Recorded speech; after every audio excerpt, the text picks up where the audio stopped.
हमने डिस्कस किया था इलेक्ट्रॉन माइक्रोस्कोप के बारे में। इलेक्ट्रॉन माइक्रोस्कोप एक लेटेस्ट माइक्रोस्कोप है जिसमें हम इसकी 250,000 गुना एक चीज़ को बड़ा करके देख सकते हैं। फिर हमने डिस्कस किया इसकी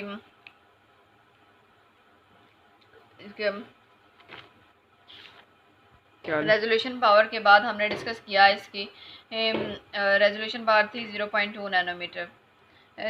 इसका एक ड्रॉबैक था कि ये वैक्यूम की वजह से हम लोग ऑब्जेक्ट्स को जब एक वैक्यूम में रखते हैं तो उधर हवा का आना इम्पॉसिबल हो जाता है, और जिसकी वजह से लाइफ प्रोसेस इसमें पॉसिबल नहीं है। ये इसका ड्रॉबैक था। आज का टॉपिक डिस्कस करते हैं हिस्ट्री ऑफ सेल थ्योरी। एक ग्रीक साइंटिस्ट था अरिस्टोटल, यूनानी वर्ड है, ग्रीक का मतलब यूनानी। अरिस्टोटल 17वीं सदी तक हमें सेल का तस्वुर भी नहीं था, मतलब हमें पता नहीं था कि सेल क्या चीज़ है, मतलब और ये कैसे मतलब आहिस्ता आहिस्ता ये आगे डिस्कवर होगी, वो हम आगे जाके पढ़ेंगे। 17वीं सदी तक से हमें नहीं पता था कि सेल भी कोई चीज़ होती है, इसका वजूद भी होता है। रॉबर्ट हुक ने 1665 में जो कि एक ब्रिटिश साइंटिस्ट था, 1665 में अपनी कंपाउंड माइक्रोस्कोप खुर्दबीनी माइक्रोस्कोप से हमें ये डिस्कवर किए, सेल को डिस्कवर किया था, मतलब उसकी इब्तदाई सतह को डिस्कवर किया था। और माइक्रोस्कोप को यूज़ करके हम तो कई छोटी से छोटी चीज़ों को भी देख सकते हैं। माइक्रोस्कोप को इस्तेमाल किया और इसने कॉर्क्स लाइक, ये मैंने इसको अंडरलाइन पहले ही किया हुआ है ताकि आपको पता चल जाए, कॉर्क्स लाइक्स, ठीक हो गया। कॉर्क्स लाइक मतलब ये मैं आपको सारा समझा देती हूँ कि ये होते क्या है। माइक्रोस्कोप को इस्तेमाल किया और कॉर्क्स लाइक्स को लिया, तो उसको मतलब माइक्रोस्कोप में ऑब्ज़र्व किया, तो हमें ये शहद की मक्खियों के छत्ते को बोलते हैं कि उसमें मतलब छोटे छोटे कंपार्टमेंट्स बने हुए थे जिन्हें इसने सेल का नाम दिया, सेलुली का नाम दिया, जो बाद में आहिस्ता आहिस्ता सेल बना, वर्ड चेंज होके सेल बन गया। फिर हमारे पास आया एंटोनी वेन एंड ल्यूवेनहुक। ये डच नेचुरलिस्ट था, मतलब यानी उस साइंसदान को कहा जाता है जो नेचर का मुताला करे, फितरत का मुताला करे। इसने मतलब मुताला किया था माइक्रोस्कोप के नीचे, तालाब में से पानी का एक कतरा लिया था और उसे ऑब्ज़र्व किया था माइक्रोस्कोप के नीचे। जब इसने उसे माइक्रोस्कोप के नीचे ऑब्ज़र्व किया था तो मतलब उसमें कुछ जानदार ऐसे थे, छोटे छोटे जानदार ऐसे थे जो हरकत करते हुए नज़र आ रहे थे। इसने उन्हें एनिमल्क्यूल्स का नाम दिया, एनिमल्क्यूल्स का नाम दिया। माइक्रो ऑर्गेनिजम्स होते हैं खुर्दबीनी जानदार। एक होती है खुर्दबीन माइक्रोस्कोप, मतलब खुद बनाई हुई माइक्रोस्कोप, और खुर्दबीनी जानदार मतलब माइक्रो ऑर्गेनिजम्स, छोटे छोटे जानदार, उनको कहा जाता है। फिर हमारे पास आया जीन बैप्टिस्ट डे लेमार्क। इसने 1809 में इसने ये बात कही थी, ये एक साइंसदान है, उन्होंने ये कॉन्सेप्ट पेश किया था कि कोई भी जानदार उस वक़्त तक नहीं कुछ कहला सकता if it is not made up of cellular tissue, जब तक वो सेलुलर टिश्यू से मिलकर ना बना हो। Made up of cellular tissue, जब तक वो सेलुलर टिश्यू से मिलकर ना बना हो, ठीक हो गया। नेक्स्ट हमने डिस्कस करना है रॉबर्ट ब्राउन के बारे में। 1831 में, जो कि ब्रिटिश बॉटनिस्ट है, बॉटनिस्ट मतलब प्लांट्स के मुतालिया को, प्लांट्स का या पौधों के मुतालिया करने वाले को बॉटनिस्ट कहते हैं। इसने पौधे में मतलब सेल में न्यूक्लियस को डिस्कवर किया था। He discover nucleus in the cell, इसके मतलब होने को ऑब्ज़र्व किया था रॉबर्ट ब्राउन ने। और नेक्स्ट हमारे पास ये इसने तस्वर पेश किया था कि सेल में न्यूक्लियस होता है। फिर हमारे पास दो साइंटिस्ट आए, शील्डन और शिवान। शील्डर और शिवान ने 1838 से 1839, जो कि ब्रिटिश साइंटिस्ट हैं, इन्होंने ये कहा था कि ये बात ये बात ऑब्ज़र्व की थी कि ख्वाह वो पौधे हों या जानवर, उनके जिस्म सेल्स और टिश्यू से मिलकर बनते हैं। सेल और टिश्यू से मिलकर बनते हैं। इनके जिस्म सेल और टिश्यू से मिलकर बनते हैं। ये एमसीक्यूज़ के तौर पर पेपर में पूछा जा सकता है। क्या पता वो पूछ दे कि रॉबर्ट ब्राउन ने कब न्यूक्लियस को डिस्कवर किया था, तो आपको ये एमसीक्यूज़ बताना पड़ेगा 1831।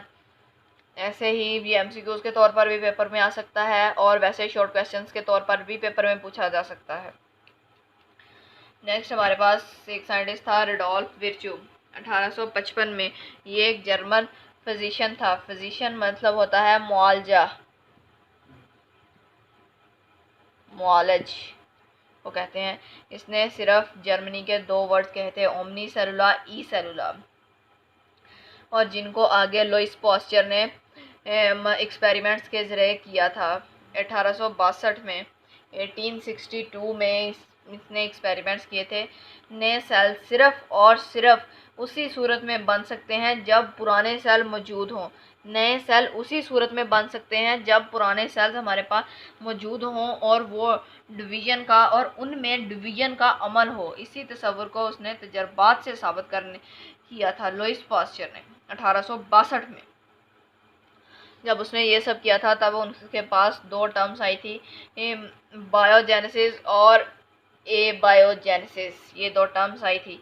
बायोजेनेसिस के नज़रिए को मानने वालों का कहना था कि जानदार मौजूदा जानदारों से नए जानदार बनते हैं, जबकि एबायोजेनेसिस वालों का मानना था कि जानदार खुद ब खुद वजूद में आता है। इट इज़ नॉट पॉसिबल, ये पॉसिबल ही नहीं था। नेक्स्ट हमारे पास आते हैं silent features of cell theory.